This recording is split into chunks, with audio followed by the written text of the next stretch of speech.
Comme ça, nous sommes très contents d'avoir eu Eli et Marty Miller avec nous. Ils nous viennent de Abbotsford, en Colombie-Britannique, et les enseignements jusqu'à date ont été très pratiques, très faciles à comprendre et à mettre en pratique.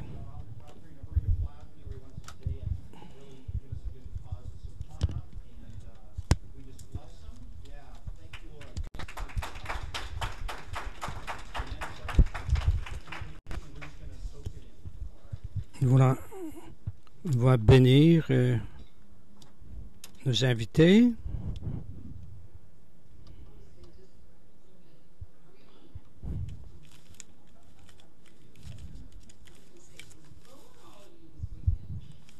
Où est-ce que vous étiez en fin de semaine? Je crois que parfois on devient trop chargé, nos oreilles deviennent trop chargées. Et je pensais pendant la louange, on chantait jusqu'à quel point Dieu nous aime, ou qu'il nous aime. Je pensais au fleuve de Dieu, au fleuve de son amour qui déborde, qui coule. Et je pensais à ce verset au psaume 65, le fleuve de Dieu est plein d'eau. N'arrête jamais, coule constamment. Et je veux vous encourager dans notre petit train-train quotidien. Nous pouvons continuer à faire couler cette fleuve de Dieu ou de notre intérieur où coulent des fleuves d'eau vive. Et dans n'importe quelle situation, nous pouvons puiser dans cette source d'eau vive.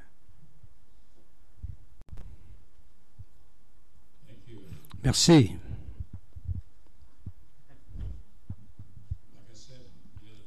Comme j'ai dit, elle est ma meilleure moitié et elle est plus belle que moi.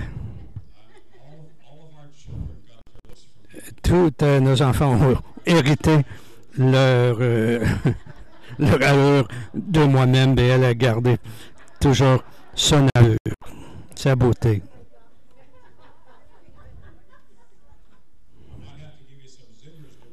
Et je dois peut-être faire des blagues pour garder éveillé ce matin. C'est toujours un plaisir de venir ici. Nous nous sentons vraiment chez nous. Ce que vous voyez, c'est ce que vous recevez. C'est nous.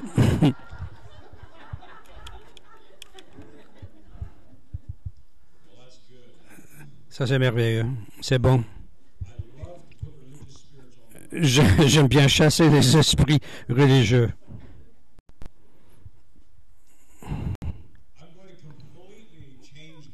Je vais complètement changer de vitesse ce matin. Et je vais enseigner un sujet que j'ai enseigné pendant une trentaine d'années, qui fait partie de qui je suis. Et à cause de la saison dans laquelle nous sommes, ou bientôt nous allons avoir le temps de fête des trompettes, je veux faire un survol des fêtes d'Israël et faire sortir des principes, des vérités, comment était célébré de manière historique, la signification pour la vie de Jésus et comment cela s'applique à la vie de l'Église. Reposez-vous, mais pas trop, par exemple. Est-ce que nous devons terminer vers midi? Midi 10, midi. Est-ce qu'on termine à midi ou à minuit? Sur la table, j'ai 14-15 enseignements, une quinzaine d'heures d'enseignement sur les fêtes d'Israël. Et quand je parlais avec Pasteur David, il m'avait encouragé à faire cela. Tournez avec moi. Exode au chapitre 23.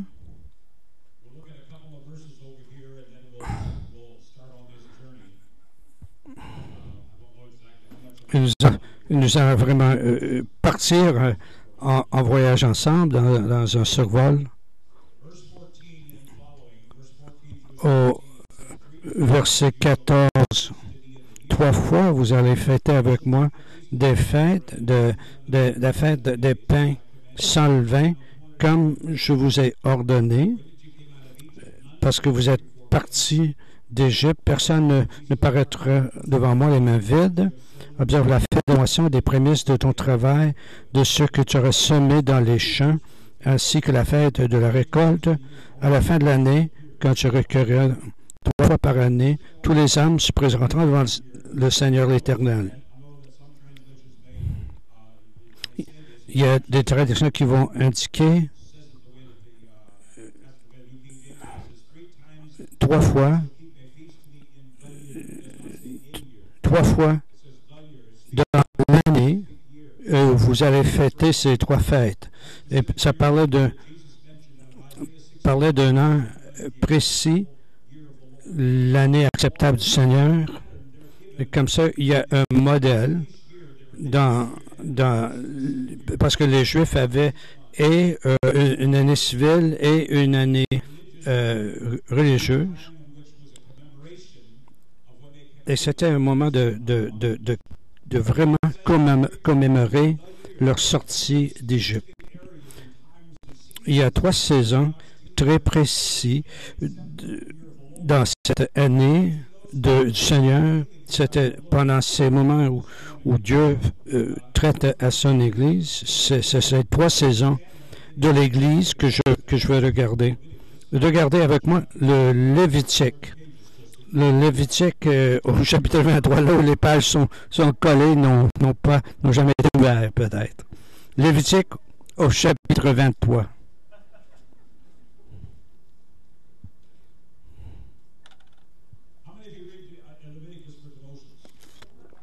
Combien lit dans le Lévitique pour les dévotions?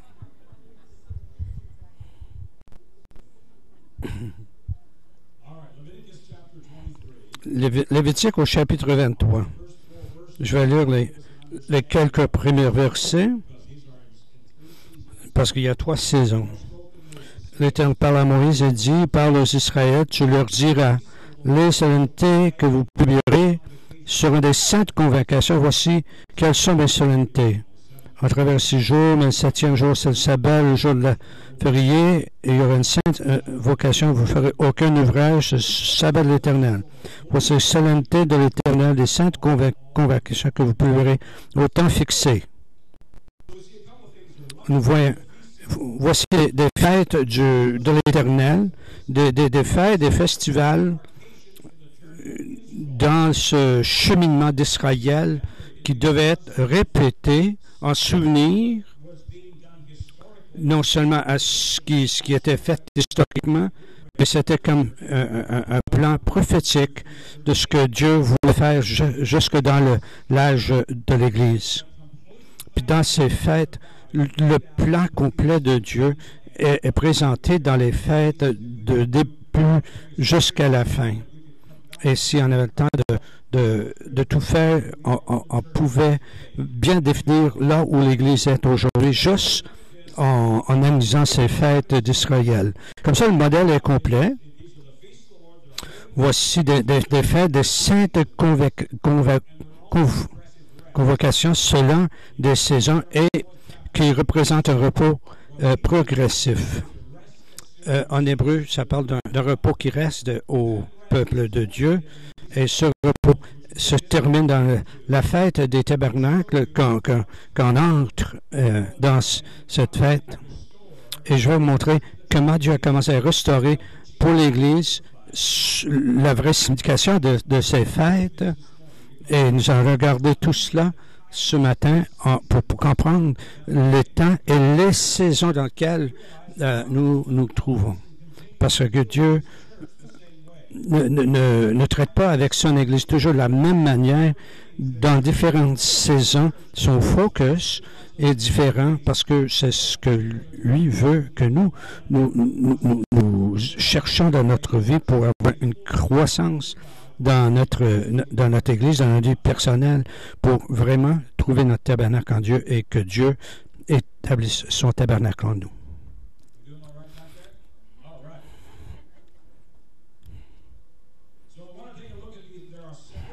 Il y a 7 fêtes en 3 saisons précises. Je vais tout brièvement regarder ces fêtes. Dans le premier mois, au verset 5, le premier jour du 14e mois, entre les 2 soirs, sera la Pâque de l'Éternel. 15 jours de ce mois, la fête des pains sans levain pour l'Éternel. Vous mangerez pendant 7 jours des pains sans levain. Le premier jour, vous aurez une sainte convocation, vous ne ferez aucun ouvrage. Vous offrez à l'Éternel pendant 7 jours, jusqu'au verset. L'Éternel parle à Moïse, 10, parle aux Israélites, je le dirai, quand vous serez entrés dans le pays que je vous donne et que vous y ferez la moisson, vous apporterez au sacrificateur une gerbe prémisse de votre moisson et ferez devant l'Éternel le geste de dédier la gerbe. Et le jour, vous ferez aussi geste de dédier la gerbe, vous offrez un holocauste à l'Éternel, agneau d'un an, sans défaut. Je ne vais pas lire la section complète, mais voici, dans le premier mois, il y a 3 fêtes précisées, et ces 3 fêtes représentent notre position en Christ. La Pâque, le 14, le 15, c'est la fête des pains sans levain, et le 16, 17, c'était les prémices de la moisson. Et ces 3 fêtes représentent la mort, l'ensevelissement et la résurrection de Jésus. Et effectivement, c'est le plan de rédemption. Ce qui représente, c'est la justification, la sanctification et la glorification. Toutes les 3 sont dans ces fêtes. Et pour pouvoir vraiment considérer ces choses, pour nous approfondir dans ces éléments, nous pouvons voir que chacun, ces 3 fêtes, vont représenter pour nous notre position en Christ, justifié, sanctifié, glorifié. Tout ce dont vous aurez besoin est déjà en vous. Vous le possédez déjà. Et si vous pouvez juste garder la place, regardez Romains, chapitre 8, et je vais vous indiquer au chapitre 8 ce que représentent ces 3 fêtes-là, dans quelques versets en Romains. Et un Corinthien que je ne vais pas prendre le temps nécessairement de regarder. Romains 8 au verset 29. Au verset 29, car ceux qu'il a connus d'avance, que le Seigneur a connus d'avance, il les a aussi prédestinés à être semblables à l'image de son Fils. Quand vous avez donné votre vie à Jésus-Christ, quelque chose avait été prédestiné pour vous, c'est que vous sortiez dans la pleine révélation de ce que le Fils a représenté au tout début et ce que nous avons discuté pendant cette fin de semaine. Nous sommes ici sur la planète pour représenter Dieu à notre génération comme Jésus venait pour présenter l'image de son Père. Nous sommes ici pour présenter de nouveau le Père pour notre génération. Et quand on est né de nouveau, c'est comme une destinée qui est dans le ADN de qui on est. Et ce but précis, cette destinée, c'est de représenter lui qui il est. Et quand nous continuons à regarder ce verset, qu'il ainsi que le Fils fut le premier-né entre plusieurs fils. Il ne veut pas être l'enfant seul de son Père. ceux qu'il a prédestinés au temps passé, hein, ce qu'il a prédestiné, il les a aussi appelés, et ceux qu'il a appelés, il les a aussi justifiés. C'est aussi dans le passé. Combien avaient été justifiés. Et ceux qu'il a justifiés, il les a aussi glorifiés aussi dans le temps passé. Combien d'entre vous avaient été glorifiés? Dans notre position, nous sommes déjà justifiés et glorifiés. Vous pouvez regarder le miroir pour dire vous n'avez pas l'air vraiment d'être glorifié. C'est correct. Parce que c'est notre position. Notre position en Christ dans toute sa plénitude, nous pouvons regarder ce qui est dans les faits et comment cela typifiait, représentait notre position en Christ. La seule chose que je veux sortir, c'est que cette offrande des prémices, surtout ce que le sacrificateur faisait, c'était le temps de la récolte du froment, puis il prenait des morceaux ici à gauche, à droite, des morceaux qui étaient les prémices, les premiers être matures, puis on laissait ça au sacrificateur qui les liait ensemble, puis lui, qu'est-ce qu'il fait? Il prenait ce froment, il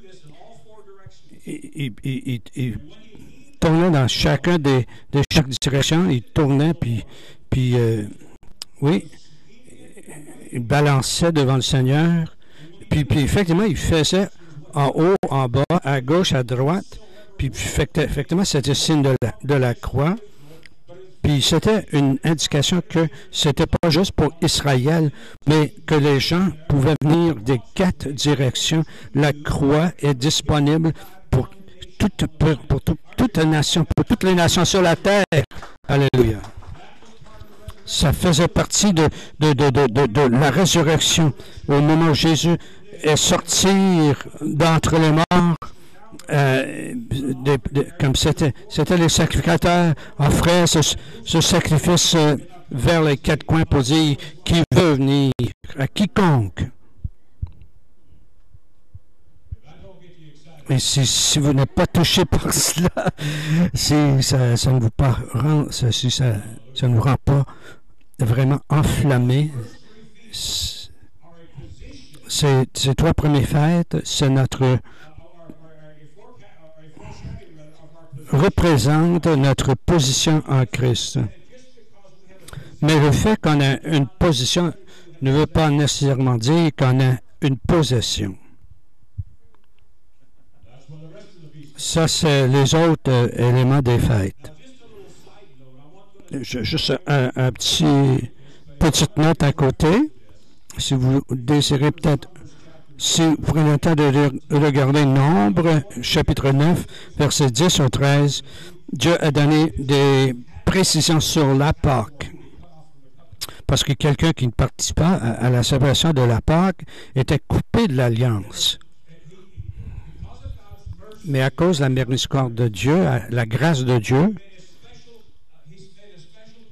il a fait une provision tout à fait spéciale que si vous étiez en voyage, si vous avez été rendu cérémonialement impur et que vous ne pouviez pas participer à la fête, on pouvait venir 14e jour de 2e mois, puis de participer à cette fête le mois après, pour avoir toutes ces provisions dans un 2e mois. Pourquoi? Parce que vous étiez en Israël et vous pouvez prendre la fête et vous avez dit, c'est pas pour moi, je ne veux pas. Vous étiez retranché de l'Alliance. Mais si c'était parce que vous étiez cérémonialement impur ou pour d'autres raisons, pour proclamer que nul ne peut tellement s'éloigner de Dieu, tellement devenir perdu dans le péché que la grâce de Dieu ne peut pas nous toucher. Alléluia. Ça, c'est une bonne nouvelle. Quand il dit au verset 15, Lévitique 23, 15, depuis le lendemain du sabbat, vous apporterez la gerbe, vous compterez 7, oui, vous compterez 7 semaines entières, vous compterez 50 jours jusqu'au le lendemain du 7e sabbat, 50 jours après la résurrection de la Pentecôte, et vous ferez à l'Éternel une offrande nouvelle.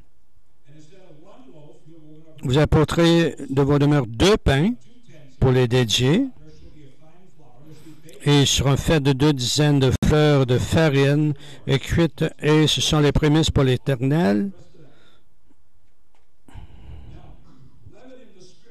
Le levain dans l'Écriture représente la nature humaine.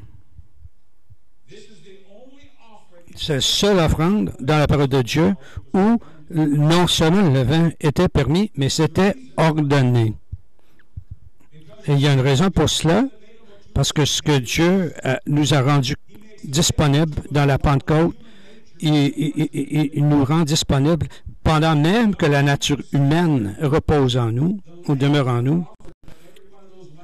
Chacun de ces agneaux qui étaient offerts en holocauste, quand vous regardez tout cela, cela représente le baptême du Saint-Esprit, mais aussi le baptême de feu, parce que ce baptême de feu arrive pour nous purifier du levain de notre vie, pour être pur comme la première gerbe qui était apportée.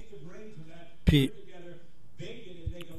il faisait de cette farine des pains sans levain. Maintenant, on faisait 2 pains pour représenter le Christ et son corps.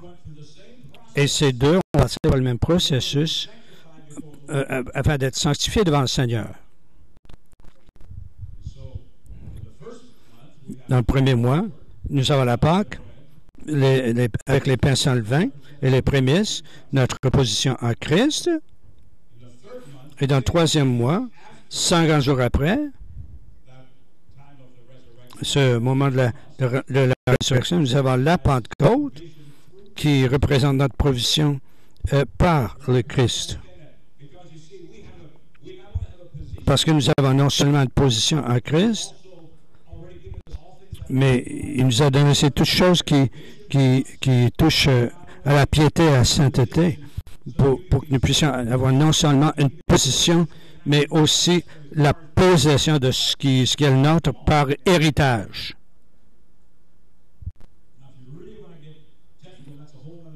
Alors, si vous voulez devenir vraiment technique dans le détail, le premier mois, c'est le royaume de ciel, puis 7e mois, c'est le royaume de Dieu. Le royaume de ciel par naissance, le royaume de Dieu par héritage. Je n'ai pas le temps d'aller dans tout cela ce matin. Je voulais tout simplement capter votre attention. Alors, les fêtes de 3e mois, c'est la Pentecôte. Il y a 50 jours. Après le temps des prémices, au verset 23, nous ralentir un tout petit peu, parce que ça va beaucoup plus parler à nous. Au verset 28, l'Éternel parle à Moïse et dit, parle aux Israélites, dis-leur, le 7e mois, le 1er du mois, vous aurez un jour férié, rappelé pour une clameur. C'est une sainte convocation. Et vous ne ferez aucun ouvrage, et vous offrez à l'Éternel des sacrifices consumés par le feu. Alors, c'est fait dans le 7e mois. Au 1er de mois, il y a la fête des trompettes. Le 10e, c'est le grand jour des expiations. Et après ça, la fête des tabernacles. Et 8 jours après, ça parle d'un nouveau départ, de la circoncision. Et quand les tabernacles sont accomplis dans l'âge de l'Église,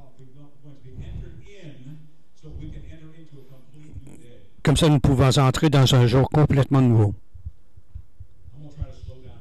Je vais ralentir un tout petit peu.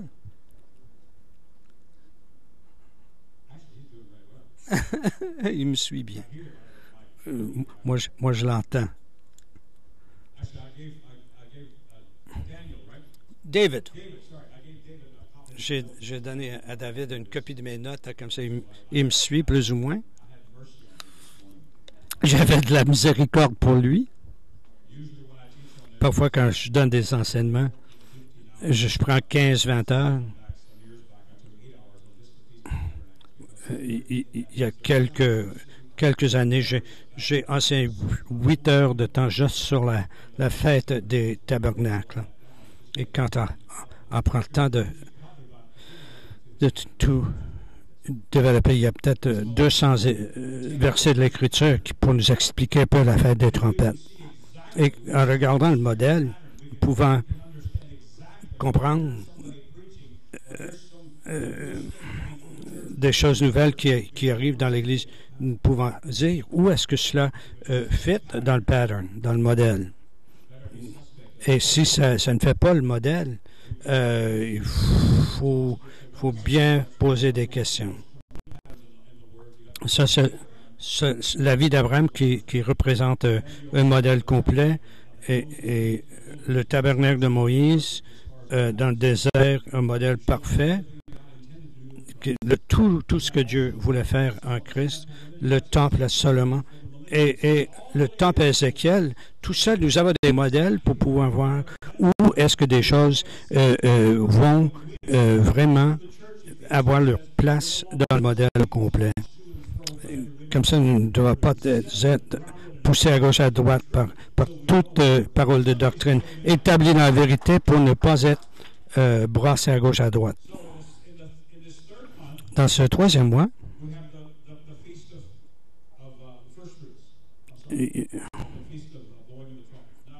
dans le septième mois, il y a la fête des trompettes. Les trompettes sonnaient.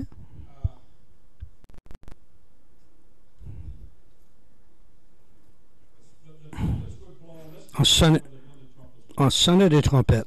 Moi, j'ai ça quelque part. Regardez avec moi au Nombre chapitre 10.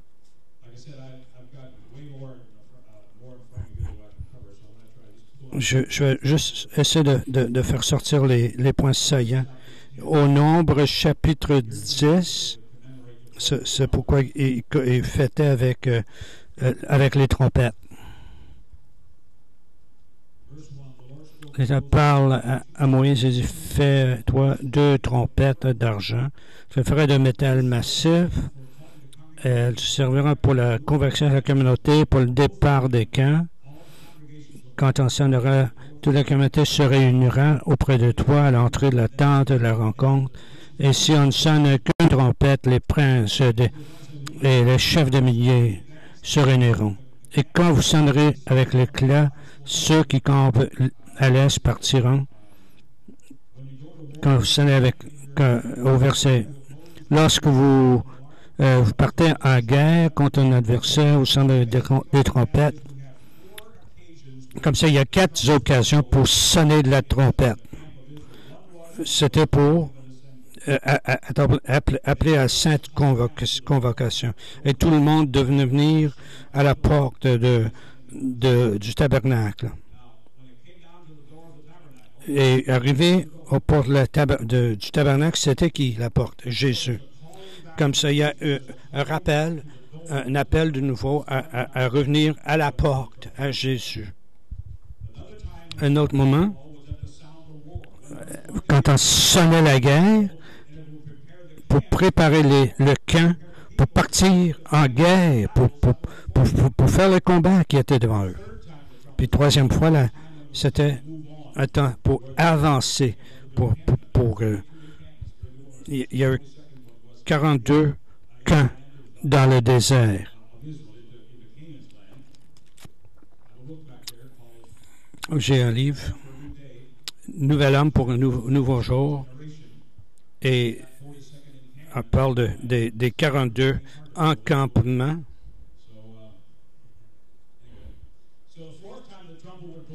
La quatrième fois, quand sonnait la trompette, c'était ces moments de fête. Et ces trompettes, la fête des trompettes, quand on parle de la restauration, la trompette sonnait et il y a quelque chose qui a commencé à arriver. Dieu commence à restaurer pour nous en 1517.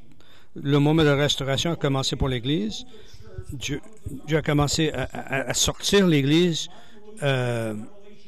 du Moyen Âge. Martin Luther avait cette idée de la justification par la foi, puis c'était comme un événement pour l'Église, comme Israël allait sortir de l'esclavage en Égypte, partir vers la terre promise en 1517, quand la trompette a sonné, puis Dieu a commencé à déplacer l'Église des ténèbres, du catholicisme, pour comprendre, oui, qu'il y a un agneau immolé pour nous et nous pouvons avoir la justification par la foi, pas en achetant des indulgences. Mais après ça, il y avait des Wesleyens qui prêchaient de la sanctification par l'Esprit de Dieu, que non seulement nous devions être justifiés, mais sanctifiés par la puissance de l'Esprit, puis la puissance de la résurrection par la sanctification. Puis cela a continué dans la première fête jusqu'aux années 1900. C'était là où était l'accent, être né de nouveau. La deuxième œuvre de grâce, baptême du Saint-Esprit, savoir qui en est en Jésus-Christ pendant 500 ans, jusqu'aux années 1900. Puis il y avait quelque chose qui s'est arrivé, il y a eu un changement, un shift, une transition. C'est le grand jour des expiations du jour. Puis le grand jour des expiations, c'est le seul moment dans l'année d'Israël où ils avaient eu le commandement de jeûner. Ils devaient arrêter complètement de travailler, de manger. Et il y avait comme deux offrandes précises. Il y avait un taureau, puis il y avait un bouc. Il n'y avait pas d'agneau le jour de l'expiation. Et il y a une raison pour cela. Je n'ai pas le temps pour vous présenter tout cela. Mais si vous étudiez le grand jour des expiations, au Lévitique, au verset 23, au chapitre 23, excusez-moi.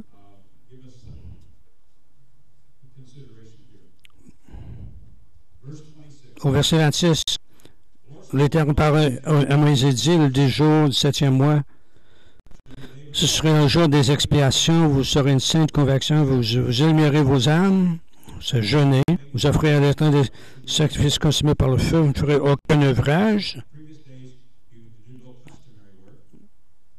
Car c'est le jour des expiations, on doit faire pour vous l'expiation devant l'Éternel. Toute personne qui ne s'humiliera pas serait reclenchée sur son peuple. Toute personne qui ferait l'ouvrage ferait périr de milieu du peuple, ne ferait aucun ouvrage. Ça va être un sabbat de solennel. Et vous allez faire ça du mois au soir. Et vous célébrez un sabbat d'un soir à l'autre. Et ce grand jour d'expiation, le 7e mois, le 10e jour du mois,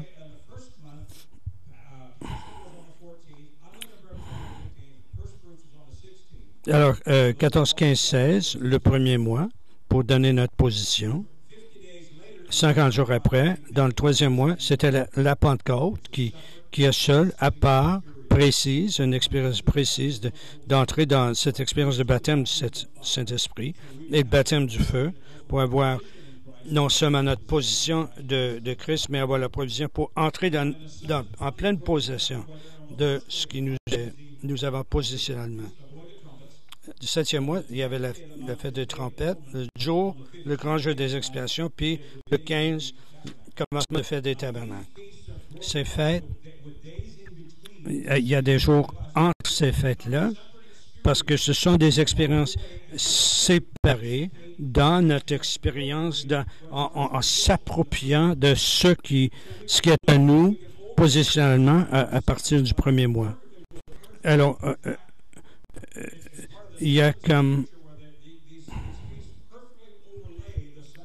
les 3 dernières fêtes, on peut les mettre avec les 3 fêtes d'un premier mois aussi dans tout ce qui s'est passé avec Jésus sur la croix. Dieu a établi une restauration pour l'Église. Il restaure ce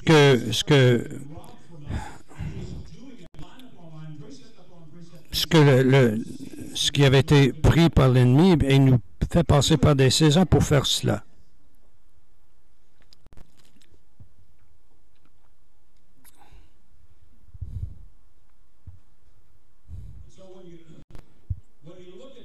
Et en regardant ça, pour vraiment saisir ce qui se passe, vous devez comprendre un peu la numérologie dans l'Écriture. Mais entre les trompettes et et l'expiation, il y a 8 jours, une circoncision, un nouveau départ. Et Dieu fait avancer l'Église par la sanctification. Quand les trompettes sont sonnées pour nous appeler, pour appeler à une sainte convocation, moi, je dois ralentir un peu.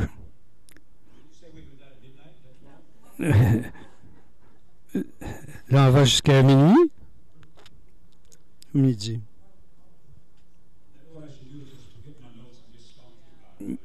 Peut-être que je dois mettre de côté mes notes, tout simplement vous parler de mon cœur. C'est qui je suis. Ça fait partie intègre de moi-même.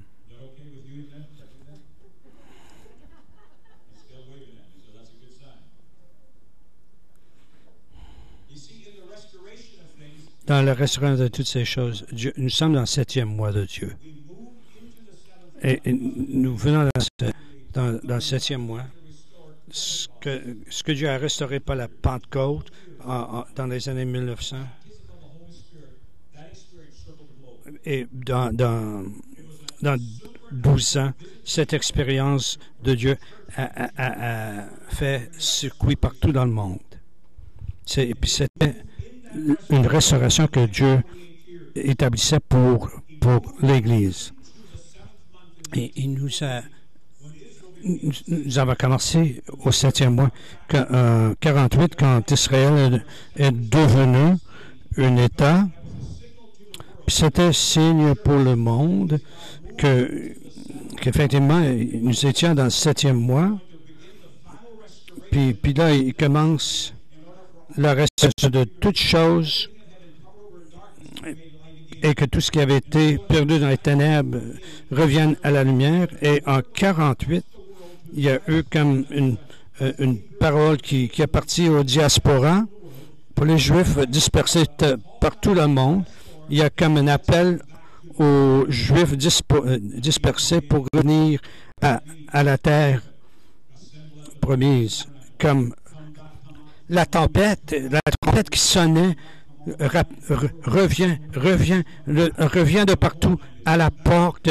Revenez à vos racines, à votre pays natal, à votre pays d'origine. 1948, les Nations Unies nous disent, et comme ça, il y a toujours un parallèle dans l'esprit et dans le naturel. Et depuis 1948, il y a l'accent sur Jésus-Christ, le centre de ce que l'Église est appelée à proclamer. C'était juste après la Deuxième Guerre mondiale. L'Église, tous ces hommes qui étaient morts dans les guerres, l'Église en Amérique du Nord a fait une transition au lieu de prêcher la vraie évangile, de prêcher l'évangile social, parce qu'il y a tellement de veuves, de familles sans père. Puis il y a eu comme une transition dans l'Église. Mais tout de suite après, il y a comme un rappel à la porte du tabernacle, un rappel à revenir pour faire avancer le camp, pour prendre possession de la terre, de la terre promise, d'entrer dans son héritage spirituel. Alléluia. Et cela a continué jusqu'aux années 70. Dans les années 70, il y a eu comme une autre transition. Et cette autre transition dans les années 70, on mettait l'accent de vraiment se purifier. Parce que ministère après ministère après ministère, qu'il fallait vraiment faire face au péché au sein de l'Église, se préparer pour le retour du Seigneur. Et Dieu a fait l'Église entrer dans la signification de ce jour des expiations, pour arrêter de son ouvrage, pour jeûner.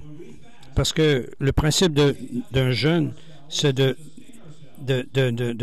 mettre rien dans le corps, mais de dépendre de ce qui est déjà en nous pour soutenir notre vie. Et c'est ce que nous devons faire dans l'esprit.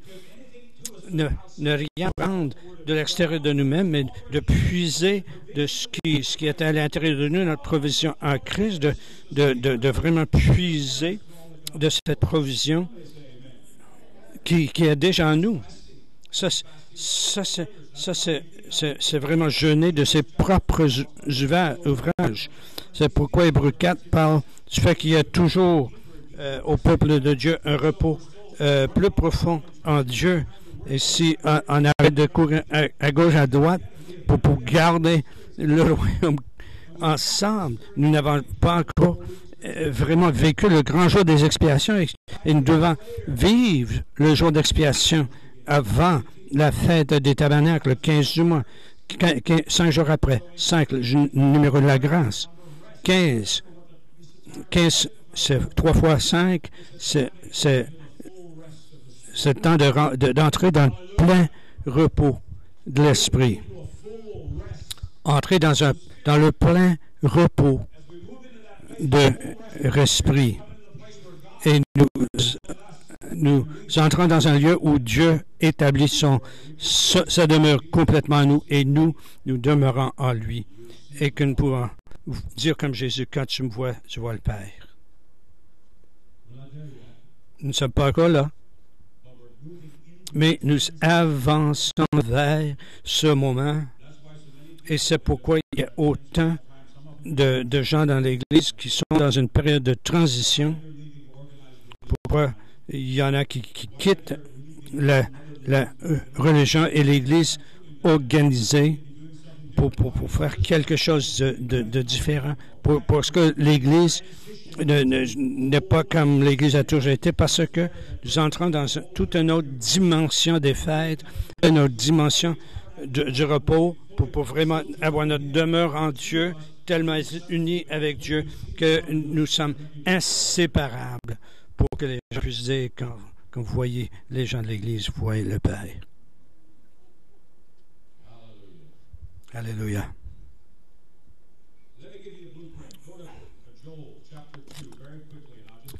Laissez-moi vous donner un peu le plan. Joël, chapitre 2.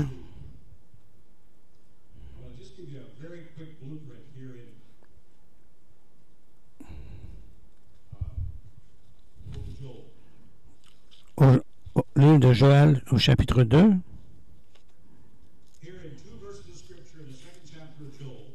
Au Joël, chapitre 2.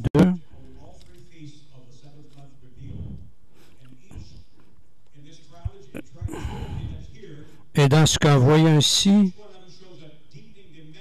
nous voyons une dimension dans ce qui arrive dans ces fêtes, ce que Dieu voulait, comme... Excusez-moi, je perds un peu le fil.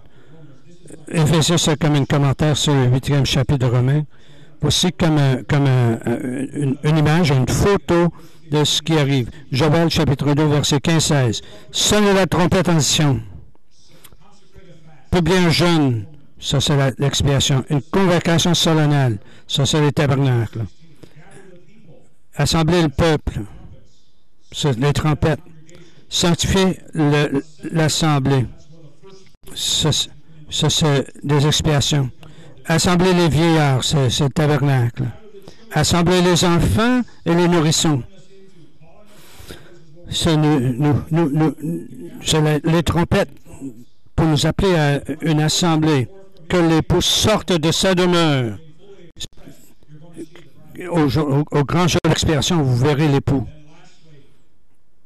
Et l'épouse de sa chambre.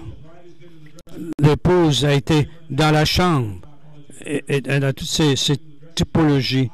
C'est le moment que l'épouse, dans le fait des tabernacles, quand l'Église vit la fête des tabernacles, l'épouse sorte de sa chambre pour qu'elle soit manifeste devant le monde, pour qu'elle dise, ça c'est mon épouse, ça c'est mon épouse, ça c'est la personne à qui je peux me munir, ça c'est la personne de qui je parlais pendant des générations, dans les 66 livres de la Bible. Alléluia. Vous cherchez, vous venez avoir un commentaire. Ésaïe a 66 chapitres, puis chaque chapitre correspond à un livre de la Bible. Voici. C'est puissant. C'est puissant.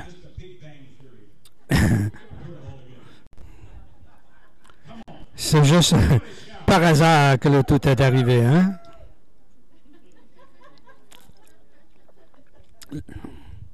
Le modèle, le plan de Dieu est tellement bien orchestré. Je veux vous encourager à regarder d'autres choses. Il y a seulement trois moments dans la parole de Dieu où on parle d'observation des fêtes des tabernacles. Puis c'est une relation progressive. La première, où c'est 500 ans après le Lévitique, lors de dédicace du temple.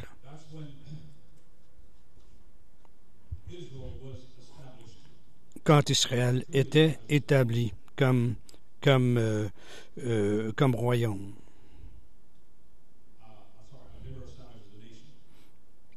Israël établi comme nation. 485 après, dans le temps d'Ezra et de Néhémie, le fête des tabernacles est encore observé et Israël est rétabli et restauré comme royaume. Et 450 ans après, la seule référence directe dans le Nouveau Testament, Jean au chapitre 7, que Jésus était là avant la fête et a crié de votre ventre va couler des fleuves d'eau vive. Au chapitre 7 de Jean, vous allez trouver cela. Et dans la fête, il y a comme un plan précis de la révélation de Jésus et de son retour, que la plupart des gens n'ont jamais vu. Mais on ne le voit pas si on ne comprend pas jusqu'à quel point ce modèle des fêtes est révélé. Puis la plupart des gens ne regardent pas à la bonne place pour voir le retour de Jésus. En regardant cela, nous allons considérer quelques éléments.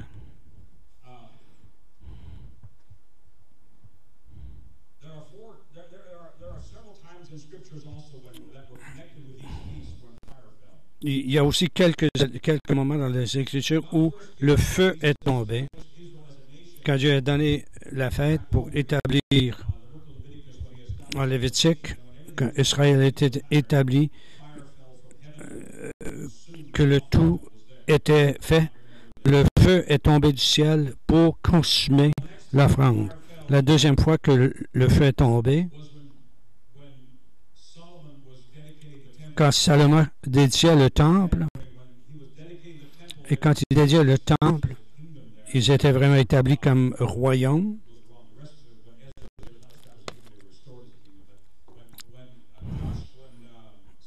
Quand Salomon a consacré le temple, en Chronique et Rois, quand le feu est tombé, les prêtres, les sacrificateurs ne pouvaient pas se tenir debout parce que la gloire a rempli tellement le temple. Quand il établit la nation, quand il établit le royaume, et en Actes chapitre 2, quand l'Église est établie, encore le feu est tombé sur la tête des gens. Il y avait comme des langues de feu. Depuis 1517, à tous les 500 ans, il y a comme une restauration des fêtes. Nous sommes à peu près 500 ans après que Dieu a commencé à restaurer en 1517, le temps de Luther. Nous sommes encore dans une transition pour se préparer à un nouveau jour, que l'Église serait complètement établie comme tabernacle de Dieu. Nous allons voir encore un feu tomber.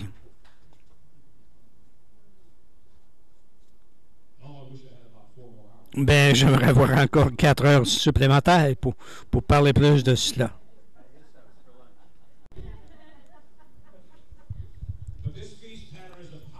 Mais le modèle des fêtes, c'est un modèle puissant. Tout ce qui est révélé dans les évangiles, les évangiles révèlent énormément par rapport à ces fêtes. Puis, ça peut être tellement clair que chaque offrande est vraiment significative. Chaque action d'un sacrificateur tient une signification. Puis là, nous voyons comment ces choses sont là dans la restauration de l'Église, dans la vie de l'Église et dans la vie personnelle. Dans ce 7e mois où nous avons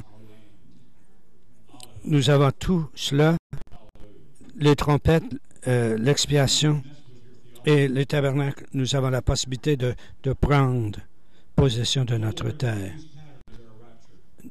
Nulle part dans ce modèle se trouve l'enlèvement.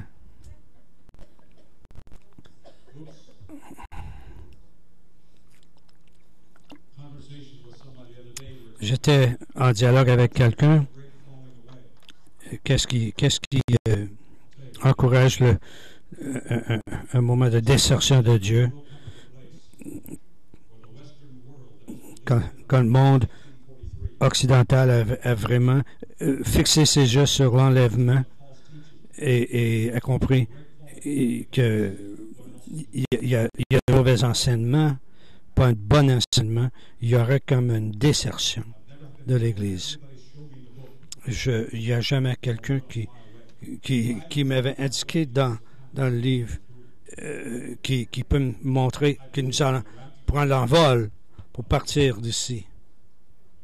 Moi, je crois à l'enlèvement des méchants. Jésus a dit, comme il était dans le jour de Noé, ainsi dans le jour où